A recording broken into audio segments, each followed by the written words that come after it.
Hallo Leute, willkommen zurück zu einem neuen Video von mir. Aktuelle Studien zeigen, wer täglich 30 Minuten spazieren geht, kann sein Risiko für Herz-Kreislauf-Erkrankungen um bis zu 20% senken. Wer von euch geht täglich 30 Minuten spazieren? Schreibt es mir in die Kommentare. Aber gehe ich dafür raus oder nutze ich doch lieber mein Walking Pad zu Hause? Was ist besser für Körper, Geist, Motivation und Laune? Denn ein Walking Pad kostet, ne? Wir reden hier nicht über einen Hula-Hoop-Reifen für 30, 40, 50 Euro. Muss ich wirklich Hunderte von Euros für ein Walking Pad ausgeben, obwohl ich eigentlich nur rausgehen kann?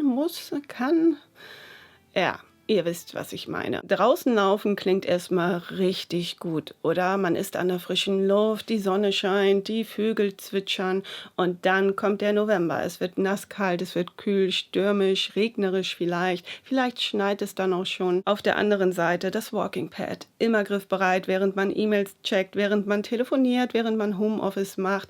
Das Einzige, was fehlt, ist die Natur. Es sei denn, man hat hier einen Garten, ne? Einen Wintergarten oder so. Wenn es um Komfort und Flexibilität geht, hat das Walking Pad die Nase vorn, oder? Es ist nicht wetterabhängig, ihr könnt trainieren, wann ihr wollt, egal ob es um 6 Uhr morgens oder um 22 Uhr abends ist.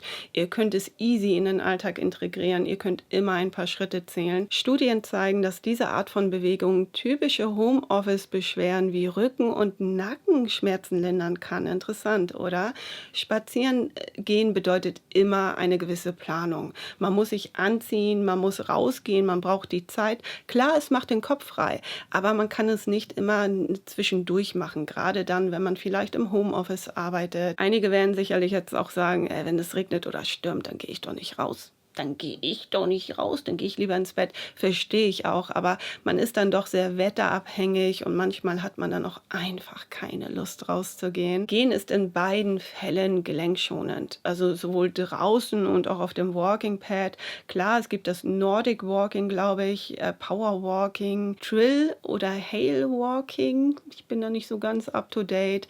Ich bin aber der Meinung, dass modernere Walking Pads hier tatsächlich einen Vorteil haben, denn die meisten haben mittlerweile eine Steigung von bis zu 12% und die simulieren am Ende dann tatsächlich ein Bergtraining. Modernere Walking Pads haben mittlerweile alle eine Geschwindigkeit von bis zu 6 km/h. Das heißt, ihr könnt sehr viel rausholen, auch wenn ihr draußen unebene Wege habt, ihr habt Steine, ihr habt Steigungen, dann kommt der Wind vielleicht noch dazu, könnt ihr auf dem Pad gezielter trainieren. Das ist einfach so. Wenn es um die mentale Gesundheit geht, ach du, da brauchen wir uns nichts vormachen, oder? Tageslicht, Vitamin D. Was gibt es noch? Ach ja, einfach mal an der frischen Luft sein. Das kann ein Pad niemals ersetzen. Es sei denn, irgendwann kommt diese Vitamin D-Funktion. Aber ehrlich, ne? Also draußen einfach mal spazieren gehen ist Gold wert. Darüber brauchen wir nicht reden. Aber nicht umsonst sagen ja so viele, dass sie sich im Winter nicht gut fühlen.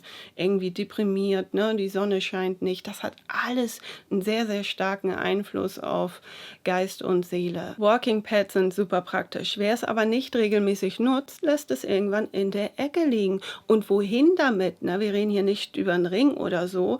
Das ist ja immerhin ein motorbetriebenes Gerät. Man sollte sich meiner Meinung nach nicht die Frage stellen, was ist besser, sondern was stört mich mehr? Der innere Schweinehund oder vielleicht der tägliche Auf- und Abbau? Ich bin der Meinung, das Walking Pad ist perfekt für euch, wenn ihr wirklich viel im Homeoffice arbeitet, wenn ihr einen straffen Terminkalender habt, wenn ihr immer nebenbei gerne ein paar Schritte macht, wenn ihr wetterabhängig seid, ne, wenn ihr nicht so gerne draußen, also jetzt in der kalten Jahreszeit unterwegs seid, oder wenn ihr vielleicht ein bestimmtes Ziel verfolgt und wenn ihr wirklich bereit seid, für diesen Komfort Geld zu investieren. Aber der Spaziergang kann natürlich auch die bessere Wahl für euch sein, wenn ihr zum Beispiel diesen mentalen Ausgleich braucht. Ne? Manchmal, gerade nach der Arbeit, muss man einfach abschalten können und das tut man am besten draußen, ne, an der frischen Luft, wenn ihr vielleicht nicht unbedingt ein Ziel verfolgt. Am Ende zählt nur die Bewegung, die ihr auch wirklich macht. Und da sollte man ehrlich bleiben, denn ich kann euch ja auch erzählen, dass ich eigentlich gerne spazieren gehe. Ach jo, egal ob es stürmt oder schneit und am Ende, ja, schaue ich aus dem Fenster und denke mir so: „Ach nee, doch lieber Walking Pad.“ Mein Tipp ist, macht beides, wenn ihr könnt. Nutzt das Walking Pad, um gezielt Schritte zu zählen, 30 Minuten, 45 Minuten und kombiniert das mit einem Walking Outdoor Walking, ne? Vielleicht zweimal pro Woche oder dreimal, damit ihr abschalten könnt, damit der Kopf frei wird. Vitamin D, ne, gut für Vitamin D, Tageslicht und für Körper und Geist. Ich kenne auch viele, die trotzdem rausgehen, egal ob es regnet oder schneit. Ja, wenn die Begleitung gut aussieht, dann fange ich nicht an, Schritte zu zählen. Da habe ich gar keine Zeit. Obwohl, ich habe ja die App.